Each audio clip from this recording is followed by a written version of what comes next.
भारत माता की, भारत माता की, वंदे वंदे वंदे।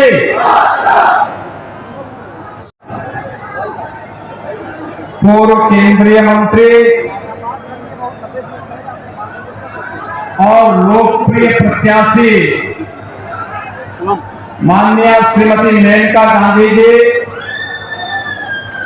भारतीय जनता पार्टी के जिला के अध्यक्ष, सभी घटक दलों के माननीय पदाधिकारीगण और भारी संख्या में उपस्थित काजीपुर और सुल्तानपुर के मेरे सभी उपस्थित बहनों और भाइयों, मैं सबसे पहले महाराज कुछ की इस पावन धरा को कोटि कोटि नमन करते हुए आप सबका मैं हृदय से अभिनंदन करता हूं, स्वागत करता हूं।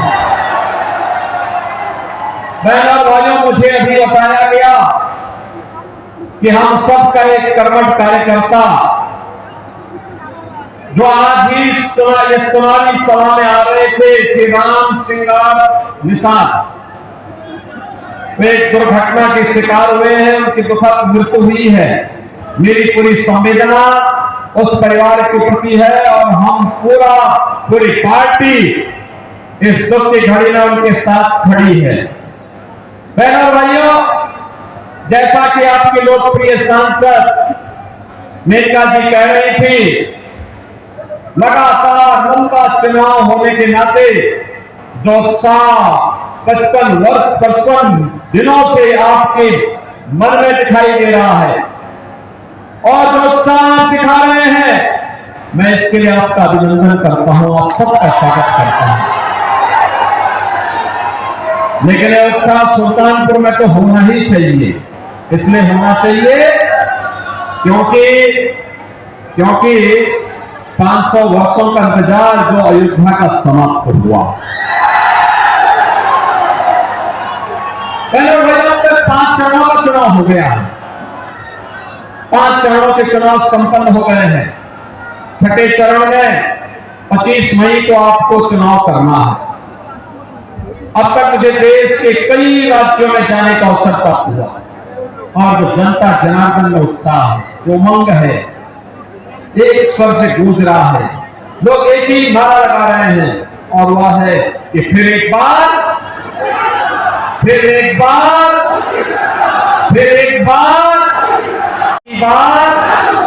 400 पार की जब बात होती है तो समाजवादी पार्टी को चक्कर आने लगता है, तो चारों खाने ठीक हो जाती है। इसलिए हो जाती है, आपने देखा होगा समाजवादी पार्टी पहले तो ये तय ही नहीं कर पाई थी कि यहां पे टिकट किसको दे।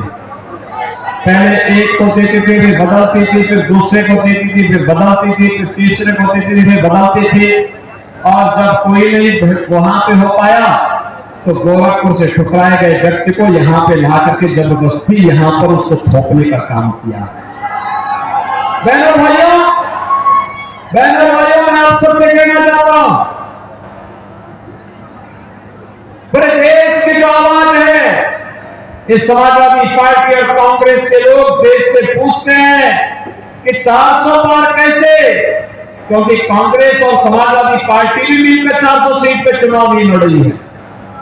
तो जनता जनार्दन से एक ही आवाज निकलती है, उनसे जनता जनार्दन कहती है, क्या कहती है?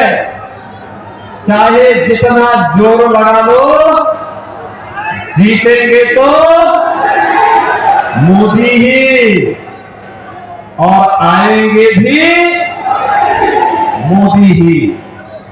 बहनों भाइयों, वो कहते हैं कैसे?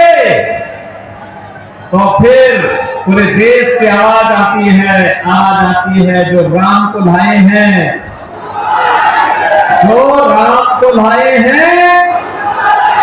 और पूरे चुनाव को अगर आप देखेंगे तो राम भक्तों और राम द्रोहियों के बीच में पूरा चुनाव जाकर के समझ गया है।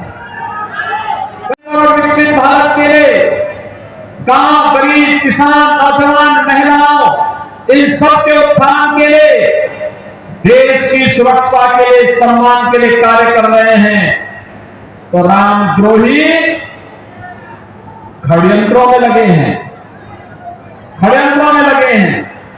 लगातार कोई ना कोई षड्यंत्र करना, कोई ना कोई देश के खिलाफ षड्यंत्र करना, समाज के खिलाफ षड्यंत्र करना। पहले देश को बांटा, फिर क्षेत्र और भाषा के आधार पर बांटा, और अब जातियों को लड़ाने का काम भी कर रहे हैं। ये लड़ाएंगे, अपमानित करवाने का काम करेंगे। लेकिन बहनों और भाइयों, हमें तो विकसित भारत के लिए एकजुट होकर के कमल खिलाने का काम करना है। और इसी उद्देश्य से आज मैं आपके बीच में यहां पर आया हूं। पूरे देश की जो आवाज है, उस आवाज के साथ हम सबको जुड़ना है। हमारी पीढ़ी सौभाग्यशाली है, हमने मोदी जी के नेतृत्व में बदलते हुए भारत को देखा है। एक भारत श्रेष्ठ भारत, एक ऐसा भारत आज दुनिया में जिसका सम्मान है, एक ऐसा भारत जिसकी सीमाएं सुरक्षित है, एक ऐसा भारत जो आतंकवाद और नक्सलवाद पर जीरो टॉलरेंस की नीति के साथ काम करता है। अब समय नहीं, याद करिए, कांग्रेस के समय में सीमा से आतंकवादी घुसते थे, सरकार मौन रहती थी। जगह जगह विस्फोट होते थे, सरकार मौन रहती थी। अयोध्या में हमारे रामलला के पावन जन्मभूमि पर हमला होता है, सरकार तब भी मौन रहती थी। काशी में संकट मोचन मंदिर पर हमला होता है, तो तब भी सरकार मौन रहती थी। बहनों भाइयों, आज आप देखते होंगे मोदी जी के नेतृत्व में आतंकवाद और नक्सलवाद देश के अंदर समाप्त हुआ, लेकिन साथ साथ अब तो पटाखा भी जोर से फट जाए तो पाकिस्तान पहले सफाई देता, कहता साहब मेरा हाथ नहीं है। नया भारत छेड़ता नहीं है, लेकिन कोई छेड़ता है तो उसको छोड़ता भी, रसातल से ढूंढ निकालेगा और फिर राम नाम सत्य है की यात्रा भी निकाल देगा। आसपास विकास कार्य देख रहे होंगे, अच्छा सांसद चुना जाता है तो हाईवे दे देता है, सुल्तानपुर की कनेक्टिविटी को इधर अयोध्या के लिए, इधर प्रयागराज के लिए, इधर लखनऊ के लिए 4 लेन की कनेक्टिविटी से जुड़ गया है। बहनों भाइयों, ट्रेन की बेहतरीन सुविधा, वंदे भारत, अमृत भारत, नमो भारत जैसी अत्याधुनिक ट्रेन, और अब तो वन डिस्ट्रिक्ट मेडिकल कॉलेज आपने महंगा जी के लिए पानी नहीं बजाई, मेडिकल कॉलेज आने का भी कोई सोचता था इस सुल्तानपुर में मेडिकल कॉलेज बनेगा, वो बन गया ना। बहनों भाइयों, हर जिले में एक एक मेडिकल कॉलेज, IIT बन रहे हैं, IIM बन रहे हैं, एम्स बन रहे हैं, रायबरेली में एम्स बन गया। और यही नहीं, अब तो हर घर नल योजना भी है और नल में जल भी है ना। समाजवादी पार्टी की सरकार के समय गरीब भूख से मरता था, किसान आत्महत्या करता था, नौजवान प्लान करता था, बेटी और व्यापारी सुरक्षित नहीं थी। आज 80 करोड़ लोग देश में फ्री में राशन की सुविधा प्राप्त कर रहे हैं।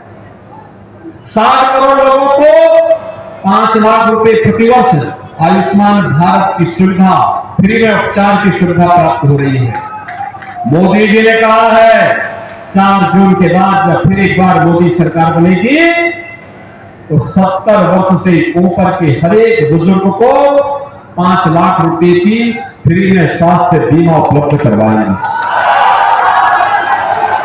12 करोड़ किसानों को किसान सम्मान निधि, 1 करोड़ दिव्यांगजन, निराश्रित महिलाएं और बुजुर्गों को हम लोग प्रदेश में 1000 रुपए यानी 12,000 रुपए सालाना पेंशन की सुविधा उपलब्ध करवा रहे हैं। बहनों भाइयों, 12 करोड़ घरों में शौचालय बन गए, 10 करोड़ घरों में उज्ज्वला योजना का कनेक्शन पहुंच गया, और यूपी में तो हमने किया है, होली और दीपावली में घरावाला सिलेंडर भी लोगों को उपलब्ध करवा रहे हैं।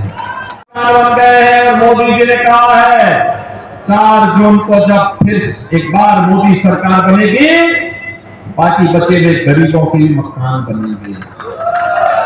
इधर रामलला विराजमान हुए और उधर प्रदेश के सभी बड़े बड़े माफियाओं का राम नाम सत्य है भी हो गया। जो बाकी बच्चे होंगे उनके घरों में भी खलबली मची होगी, वे भी अपने छुपने का ठिकाना ढूंढ रहे होंगे। लेकिन आप निश्चिंत रहिए, ये नए भारत का नया उत्तर प्रदेश है। बेटी भी और बेटा भी दोनों सुरक्षित होगा। बहनों और भाइयों, मैं तो कहने के लिए आपके पास आया हूं एक बहुत जरूरी बात को लेकर के। ये जो समाजवादी पार्टी और कांग्रेस का गठबंधन है, जब भी हुआ है अनर्थकारी हुआ है, देश के लिए खतरनाक है। आप देख रहे होंगे कितनी भगदड़ मच रही है। आप सोचो, ये गुंडे अगर सत्ता में आते क्या करते, जो अपने नेता के लिए जाकर के क्या मारपीट करते हैं, कैसी वहां पे उनके मंचों पे तोड़फोड़ हो रही है, कैसे किसी का मंच टूट रहा है, कोई मंच पे धराशायी हो जा रहा है, कोई धक्का देके अपने नेता को नीचे गिरा दे रहा है और स्वयं भी मंच पर काबिज हो जा रहा है। ये तो समाजवादी पार्टी का संस्कार हो गया है। और दूसरी ओर इनका मैनिफेस्टो भी देखो, एक खतरनाक बात, उन्होंने 2 बातें बहुत खतरनाक कही है। यद्यपि पूरा खतरनाक बातों से ही उनका मैनिफेस्टो भरा पड़ा है, जिसके आधार पर कोई सरकार चलाती है कोई पार्टी। लेकिन एक बात, अनुसूचित जाति और पिछड़ी जाति के आरक्षण के अधिकार पर ये लोग सेंध लगाना चाहते हैं और आपके अधिकार को ये मुसलमानों को बांटना चाहते हैं। क्या आप इसको देंगे? क्या आप इसकी स्वतंत्रता देंगे? क्या बाबा साहब भीमराव अम्बेडकर ने कहा था, धर्म के आधार पर भारत के अंदर आरक्षण नहीं हो सकता। बाबा साहब भीमराव अम्बेडकर का अपमान इन्होंने किया और आज भारत के संविधान के विरुद्ध आचरण करने की बात करते हैं।